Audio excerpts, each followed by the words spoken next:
পর্যন্ত আপনি গেলেন না, কারণ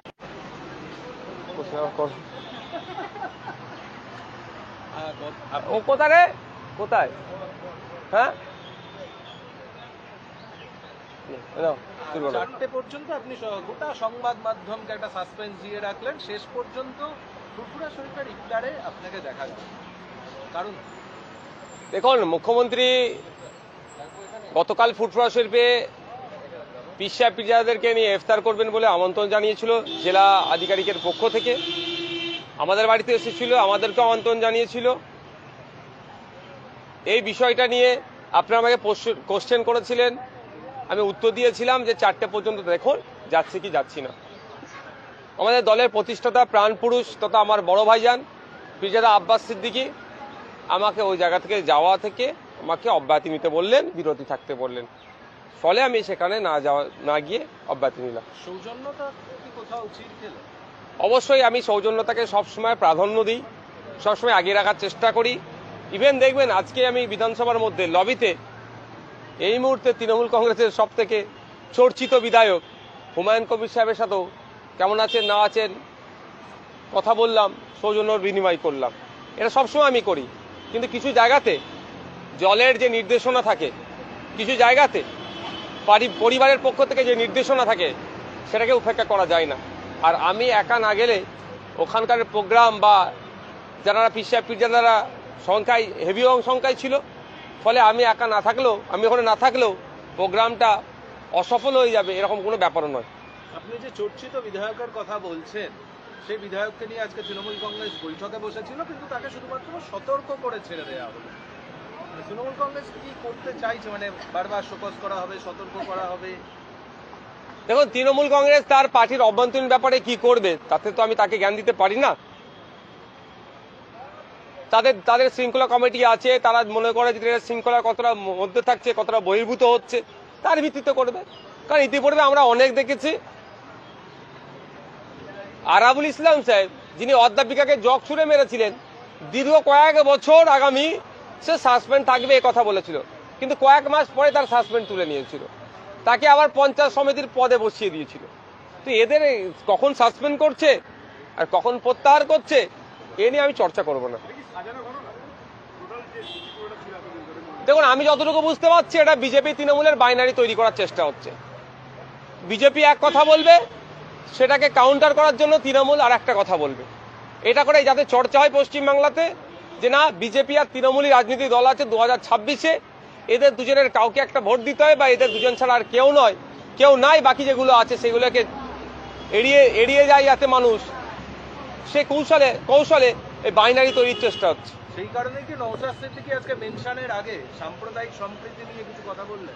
দেখুন, আজকে মেনশনের আগে একজন মোশন ছিল, সেটাকে কেন্দ্র করে অনেক হইহুল্লোড় হয়েছে, অনেক শাসক দলের পক্ষ থেকে অনেক কথা বলেছে, আমিও কিছু কথা বললাম যে পশ্চিমবাংলায় সাম্প্রদায়িক সম্প্রীতিকে যারা বিঘ্ন করার চেষ্টা করছে তাদের বিরুদ্ধে কঠোর হস্তে দমন করতে হবে তাদেরকে।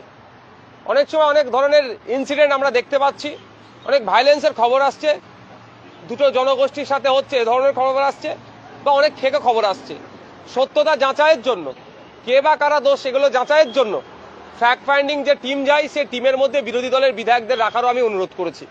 তাহলে দুধকে দুধ পানিকে পানি হয়ে যাবে, অ্যাকচুয়াল হচ্ছেটা কি বা হয়েছেটা কি। কারণ এই হাউসের মধ্যে অভিযোগ নিয়ে এসেছিল যেটা কি বেলডাঙ্গা যে ইনসিডেন্ট ঘটেছিল, সেই ইনসিডেন্টে 80-র অধিক নাকি মন্দির ভাঙা হয়েছে। আমি সেই প্রসঙ্গ আজকে উত্থাপন করেছি, যদি 80-র অধিক মন্দির ভেঙে থাকে তাহলে কতজনের বিরুদ্ধে ব্যবস্থা গ্রহণ হয়েছে। কারণ কেউ মন্দিরে আক্রমণ করবে, কেউ মসজিদে আক্রমণ করবে, এটা কোনোভাবেই মেনে নেওয়া যায় না। কিন্তু দুর্ভাগ্যের বিষয়, যখন একথা বলেছিল যে 80-র অধিক মন্দির ভাঙচুর হয়েছে, তখন শাসক দলের পক্ষ থেকে এটার কেউ প্রোটেস্ট করেনি। আমি আরটিআই করেছিলাম, কিন্তু আরটিআই আমাকে যথাযথ উত্তর দেয়নি, আমার সন্তোষজনক আমাকে উত্তরও দেয়নি। আমার স্পেসিফিক কোশ্চেন ছিল যে কটা ধর্মস্থান আক্রান্ত হয়েছে এবং কি ব্যবস্থা গ্রহণ করা হয়েছে, ফ্যাক্ট ফাইন্ডিং টিমের রিপোর্ট কি, তাও দেয়নি। তাই আজকে এখানে বললাম, যদি এই ধরনের কথা বলে কেউ বাজার গরম করে বাইরে বেরিয়ে এটাকে আটকাতে গেলে চুলচেরা বিশ্লেষণ করা দরকার।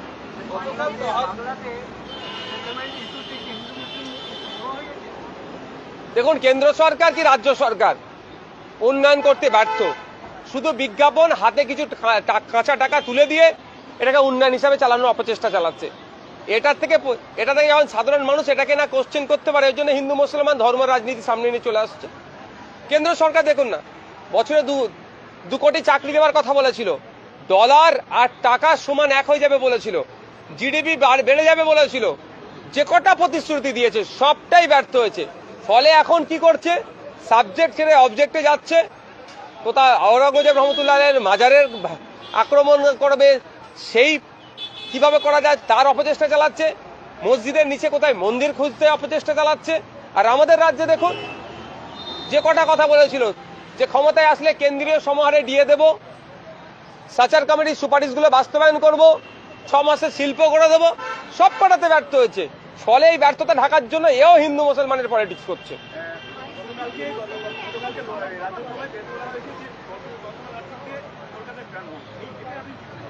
হ্যাঁ, কলকাতায় ফিরিয়ে দিলে আমাদের জিডিপি বেড়ে যাবে দেশের।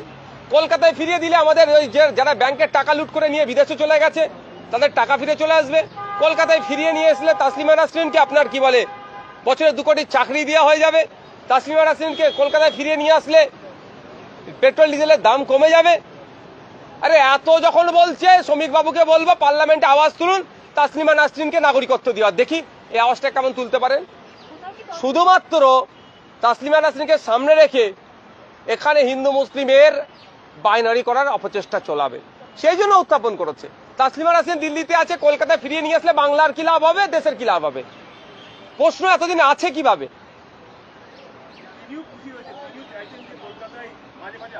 তিনি তো খুশি হবেন, তাকে যিনি শেল্টার দিয়ে রেখেছেন সেন্ট্রাল গভর্নমেন্ট, তার হয়ে ক্যাম্পেইন না করে দিলে আর কতদিন আগলে রাখবে?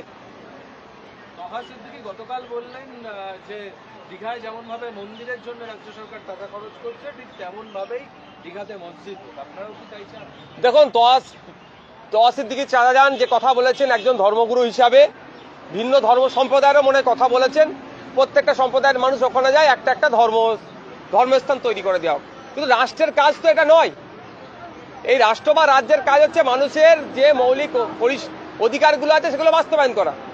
আমি একজন রাজনৈতিক ব্যক্তি হয়ে, আমি একজন বিধানসভার সদস্য হয়ে, আমি মন্দির মসজিদ গির্জা গুরুদুয়ারার আগে আমার ডিমান্ড থাকবে যে ওখানে একটা উন্নত মানের হসপিটাল হোক। আমার আগে ডিমান্ড থাকবে পাবলিক ট্রান্সপোর্ট ওখানে আরো বেশি বাড়ানো হোক। মন্দির মসজিদ ধর্মস্থান তো ধর্মগুরুরা তৈরি করে নিচ্ছেন, আগামীতেও অনেক বানাবেন। কিন্তু এই ধর্মের সাথে রাজনীতিকে যেভাবে গুলিয়ে দেওয়া হচ্ছে, এর ফলে কি হবে? কালকে শিখ ভাইরা বলবেন, পরশুদিন আদিবাসীরা ভাইরা বলবেন, একদিন এক ভাইরা বলবেন যে তাদের ধর্ম তাদের প্রেয়ার করার জায়গা ওখানে তৈরি করে দেওয়া হোক। অ্যাকচুয়ালি এগুলো সাম্প্রদায়িক রাজনীতি যাতে আরো বেশি করা যায় তার জন্য এই একটা পথ খুলে দেওয়া হলো।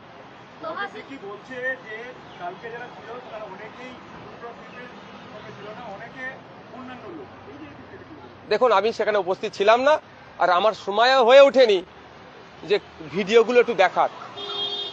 কারণ আজকে আমার স্কুল এডুকেশন এবং হায়ার এডুকেশনের উপরে বলার ছিল, বাজেটের উপরে আলোচনাতে আমার অংশগ্রহণ করেছিলাম।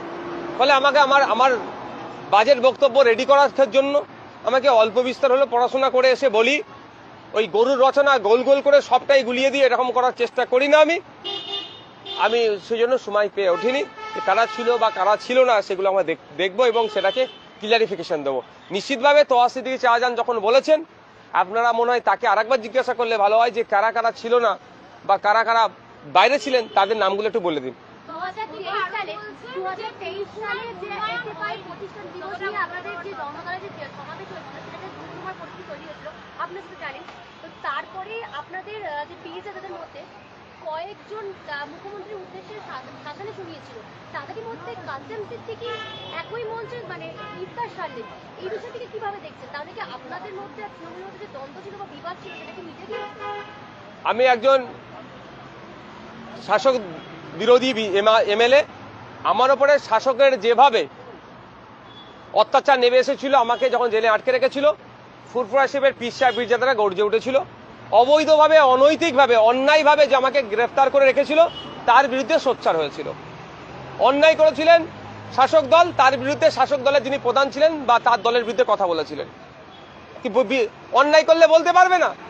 এখন মুখ্যমন্ত্রী ডেকেছেন, তাদের মতামত নেবে, মুখ্যমন্ত্রীর ডাকে সাড়া দিয়ে গিয়েছেন।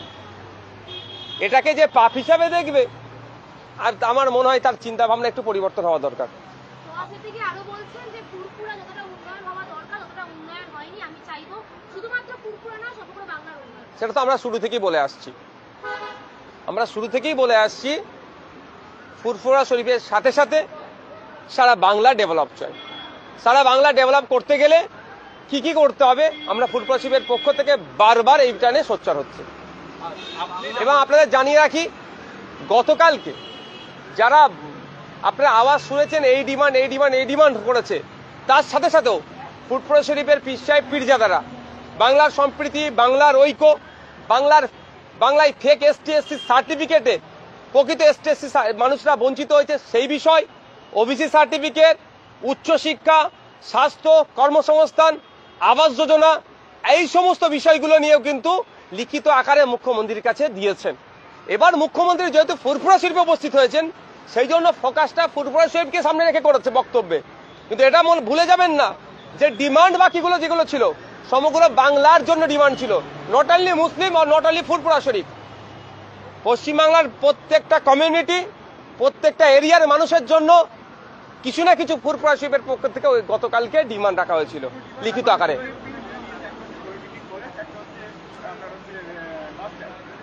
না, একাধিক ডিমান্ড রেখেছিল, তার মধ্যে একটা বিশ্ববিদ্যালয়ের ডিমান্ড আছে, ওই ডিমান্ডটা আমারও আছে, দীর্ঘদিন ধরে আছে। মুখ্যমন্ত্রী বিভিন্ন মনীষীদের নামে বিভিন্ন জায়গাতে ইউনিভার্সিটি করছে তাদের স্মরণে। তো ফুরফুরা শরীফের পীর আবু বকর সিদ্দিক রহমতুল্লাহ আলাইহি শুধুমাত্র একজন ধর্ম সংস্কার ছিলেন না, সমাজ সংস্কার ছিলেন এবং তিনি স্বাধীনতা সংগ্রামী ছিলেন। তার স্মৃতিতে তার জন্মভূমিতে একটা বিশ্ববিদ্যালয় ডিমান্ড রেখেছে। বিশ্ববিদ্যালয়ের পরিবর্তে একটা পলিটেকনিক কলেজে তিনি কথা বললেন এবং একটা হসপিটাল, যেটা গ্রামীণ হসপিটাল হিসাবে এতদিন চলছিল, সে হসপিটালটা এখন এক্সটেন্ড হয়েছে, সেই হসপিটালের নামটাও পীর আবু বকর সিদ্দিক রহমতুল্লাহর নামে হবে, এটুকুই হয়েছে।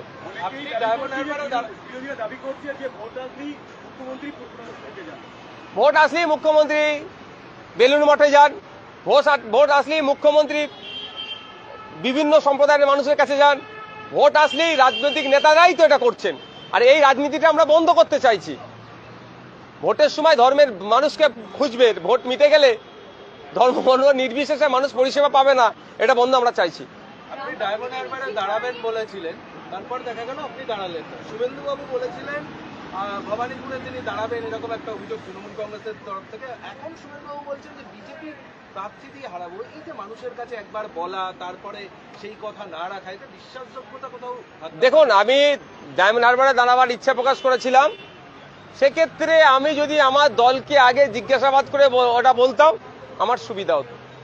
আমি যে দল থেকে বিলং করি সেই দল চাইনি আমাকে ওখানে কন্টেস্ট করাতে, আমি বিরত ছিলাম। এটাকে নিয়ে শুভেন্দুবাবু কিন্তু বলেছিল যে নাকি আমি ওখান থেকে সেটিং করে পালিয়েছি, কদিন আগেই বললেন। এখন শুভেন্দুবাবু যে ঘোষণা দিয়েছে আমি জানি না, যে শুভেন্দুবাবু কুইট করে আমি বলবো না কথা, তাহলে শুভেন্দুবাবুকে জিজ্ঞাসা করা দরকার। আমি গতকালকে আমাদেরকে ISF কে তৃণমূলের বি টিম বলেছিল, আমি প্রশ্ন করেছিলাম শুভেন্দুবাবুর উদ্দেশ্যে, তাহলে তৃণমূলের এ টিম করে, তাহলে এই প্রশ্নটা উনাকে জিজ্ঞাসা করবেন।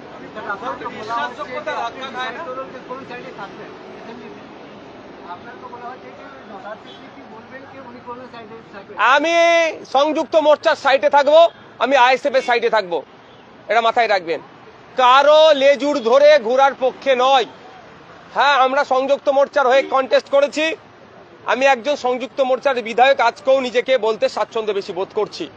সুতরাং আমাদের পার্টির গাইডলাইন আছে এবং সংযুক্ত মোর্চা যে লক্ষ্যে তৈরি হয়েছে সেই লক্ষ্য 2026-এর আমার ভ্যালিডিটির শেষ দিন পর্যন্ত আমি এগিয়ে নিয়ে যাব।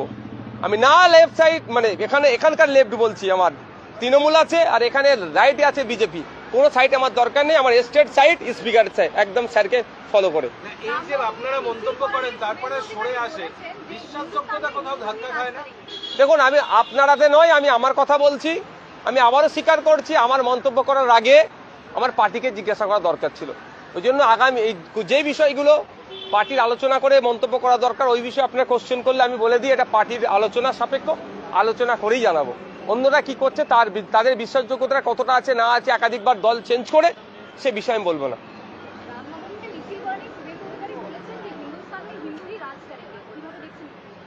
আর কিছু লাইন আছে শুভেন্দু বাবুর, এই লাইনটা ছাড়া আর ওনার কোনো লাইন নাই। দেখুন না, বিধানসভার মধ্যে আজকে শিক্ষা নিয়ে আলোচনা হলো বাজেটের উপরে, গতকালে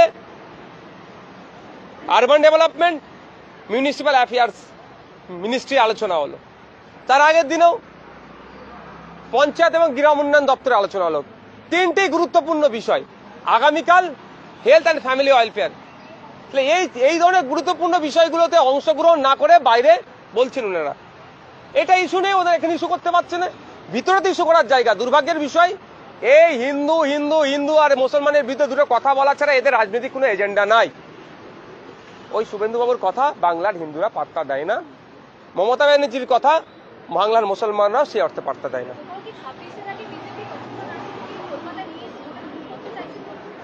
এরা যত রকম ভাবে চেষ্টা করছে, তাসলিমা নাসরিন থেকে শুরু করে, হিন্দু থেকে শুরু করে, রামনবমী থেকে শুরু করে, সরস্বতী পুজো থেকে শুরু করে, বাংলায় যে সম্প্রীতির বাংলা, ঐক্যের বাংলাকে এরা তছনছ করতে, কিন্তু এদের প্ল্যানকে সাকসেস হতে দেবে না।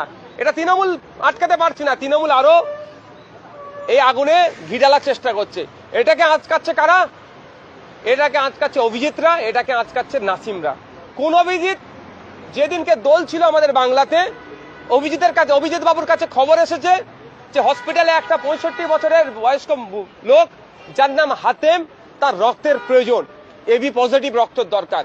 অভিজিৎ বাবু তিনি তৎক্ষণিক তার দোল খেলাকে বন্ধ করে অল্প মুখে যা রং বা তিনি যা রং মেখা অবস্থায় হসপিটালে ছুটে গিয়েছিলেন কালনাতে, গিয়ে হাতেমকে রক্ত দিয়েছে। এই অভিজিৎ বাবু এই বার্তা দিচ্ছে বাংলায় সম্প্রীতি ছাড়া অন্য কোনো কথা হবে না।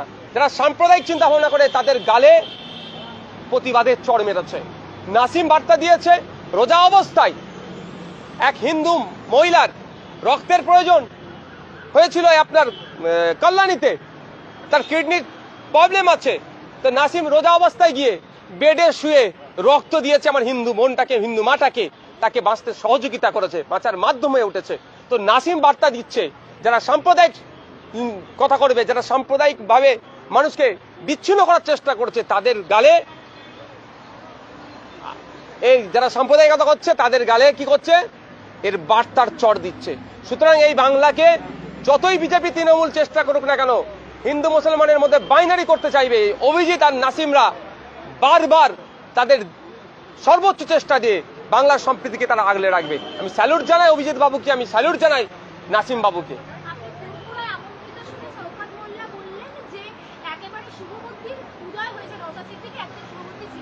ভয় পেয়ে গেছে, উনি ভয় পেয়ে গেছেন, যদি আমি দলে চলে যাই তাহলে ওনার অবস্থা কোথায় থাকবে, ওই জন্য ভালো ভালো কথা বলছে।